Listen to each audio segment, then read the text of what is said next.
അപ്പം അല്ല, അകം ലാർജ്ലി ഒരു ഒറിജിനൽ മ്യൂസിക് ചെയ്യുന്ന ബാൻഡാണ്. നമ്മൾ സ്വന്തമായിട്ട് പാട്ടുണ്ടാക്കി പ്ലേ ചെയ്യുന്നൊരു ബാൻഡാണ്. അപ്പൊ അതിന്റെ ഇടയ്ക്ക് നമ്മൾ എല്ലാ ആർട്ടിസ്റ്റിനും ഇങ്ങനെ അവർക്ക് വളരെ ഇഷ്ടപ്പെട്ട പാട്ടുകളുണ്ടാവും. ഇപ്പം അവർ കേട്ട് വളർന്നു, അവർ വളരെയേറെ ആരാധിക്കുന്ന പാട്ടുകളുണ്ട്. അപ്പം എൻ്റെ കേസിൽ ഇപ്പം എൻ്റെ ഒരു പേഴ്സണൽ ലെവലിൽ മറ്റേ പവിത്രം എന്നുള്ള സിനിമയിലെ ശ്രീരാഗമോ എന്നുള്ള പാട്ട് എനിക്ക് ഭയങ്കര ഇഷ്ടം എന്ന് പറഞ്ഞു കഴിഞ്ഞാൽ ആ പാട്ടിന് വേണ്ടി എന്തും വേണമെങ്കിലും ചെയ്യാൻ പോലും തയ്യാറായിട്ടുള്ള ഒരു പാട്ടാണ്. അപ്പം ഞാനിങ്ങനെ പണ്ട് നമ്മൾ അകത്തിന്റെ കൂടെ നമ്മൾ ഈ പാട്ട് ഒന്ന് പ്ലേ ചെയ്യണം എന്ന് പറഞ്ഞാൽ നമ്മളുടെ രീതിയിൽ ആ പാട്ടിനെ ഒന്ന് റീകൺസ്ട്രക്ട് ചെയ്ത് നമ്മളൊന്ന് പെർഫോം ചെയ്തായിരുന്നു. അപ്പൊ ഇന്നേ വരെ അകം എന്ന ബാൻഡിന്റെ കരിയറിലെ ഇത്രയും പോളറൈസിങ് ആയിട്ടുള്ള ഇത്രയും ഒരു രണ്ട് പക്ഷം ഓഡിയൻസിനെ ജനറേറ്റ് ചെയ്ത വേറൊരു പാട്ട് എൻ്റെ ഒരു ഓർമ്മയിലില്ല. അപ്പോൾ ഒരു പക്ഷം ആളുകളെന്ന് പറഞ്ഞു കഴിഞ്ഞാൽ വളരെ നല്ല പാട്ടാണ് ശ്രീരാഗമോ, അതിനെ നിങ്ങൾ വീണ്ടും പാടിയതിൽ നമ്മൾ അഭിനന്ദിക്കുന്നു, അല്ലെങ്കിൽ ഈ ഒരു എക്സ്പെരിമെന്റ് വളരെ ഡിഫറെൻ്റ് ആണ്, ടാൻജൻഷ്യൽ ആണ്, ഒരു പഴയ പാട്ടിനെ അതിനോടൊപ്പം തന്നെ വളരെ കർക്കശമായിട്ടെന്ന് വെച്ചാൽ വളരെ എന്ന് വെച്ച് കഴിഞ്ഞാൽ വളരെ ഡീപ്പായിട്ടുള്ള ക്രിറ്റിസിസം കിട്ടിയിട്ടുള്ള പാട്ടും ഈ ശ്രീരാഗമോ എന്നുള്ള പാട്ട് തന്നെയാണ്. അപ്പോൾ പല രീതിയിലാണ് ആൾക്കാർ അതിനോട് പ്രതികരിച്ചിട്ടുള്ളത്. പലരുടേതും വളരെ ഇമോഷണൽ ആയിട്ടുള്ള പ്രതികരണമാണ്.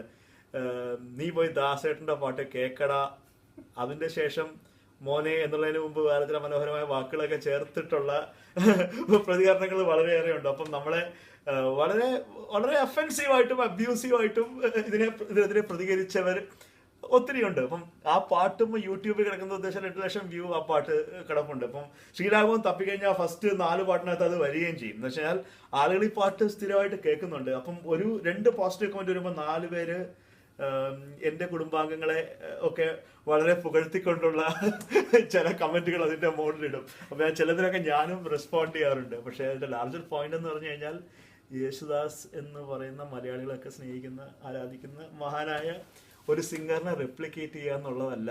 എനിക്ക് തോന്നുന്നില്ല കേരളത്തിൽ ഇപ്പൊ പാടുന്ന ഒരു സിംഗറിന്റെയും ലക്ഷ്യമോ ഒരു ഒരു എന്താ പറയാ ഒരു വിശ്വാസമോ അതല്ല.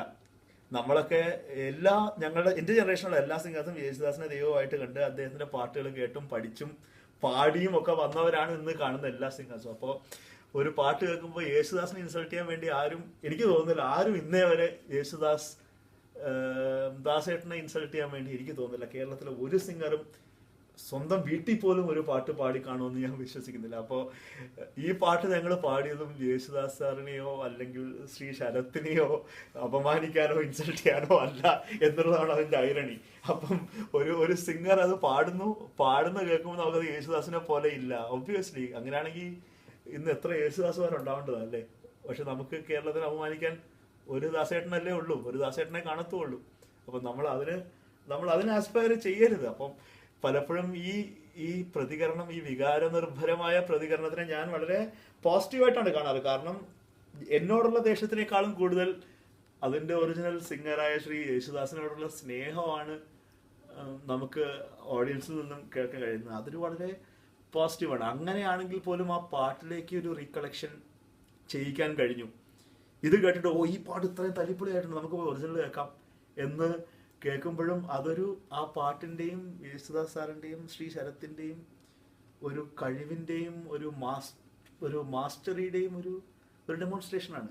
അകം അല്ലെങ്കിൽ ഹരീഷ് എന്ന് പറഞ്ഞൊരു എളിയ ഒരു ആർട്ടിസ്റ്റ് ഒരു ചെറിയ നിമിത്തമായി എന്നുള്ളത് മാത്രമേ ഉള്ളൂ. അപ്പം പോസിറ്റീവായിട്ട് നാളെ പ്രതികരിക്കുമ്പോൾ we feel very happy about it. നമ്മളൊരു ഹംബിൾ ട്രിബ്യൂട്ട് ആ പാട്ടിന് ചെയ്തു. അല്ല, ക്രിട്ടിസൈസ് ചെയ്യുമ്പോഴും നമുക്ക് കിട്ടുന്ന ക്രിറ്റിസിസം നീ പോയ ഒറിജിനൽ പാട്ട് കേക്ക് എന്നുള്ളതാണ്. അങ്ങനെയും ആ പാട്ട് ജീവിക്കുന്നു എന്നുള്ളതാണ്. അതിന് ആ പാട്ട് എവർലാസ്റ്റ് ചെയ്യാൻ അകത്തിന്റെ ആവശ്യമില്ല, അല്ലെങ്കിൽ ഹരീഷിന്റെ ആവശ്യമില്ല. പക്ഷെ ആ പാട്ടിലേക്ക് ആളുകളുടെ ശ്രദ്ധ വീണ്ടും തിരിച്ചു കൊണ്ടുവരാൻ പോസിറ്റീവായിട്ടോ നെഗറ്റീവായിട്ടോ എന്നെ പോലെ ഒരു ചെറിയ ആർട്ടിസ്റ്റിന് സാധിച്ചു എന്നുള്ളതിന് വളരെ സന്തോഷത്തോടുകൂടെ കാണുന്നു.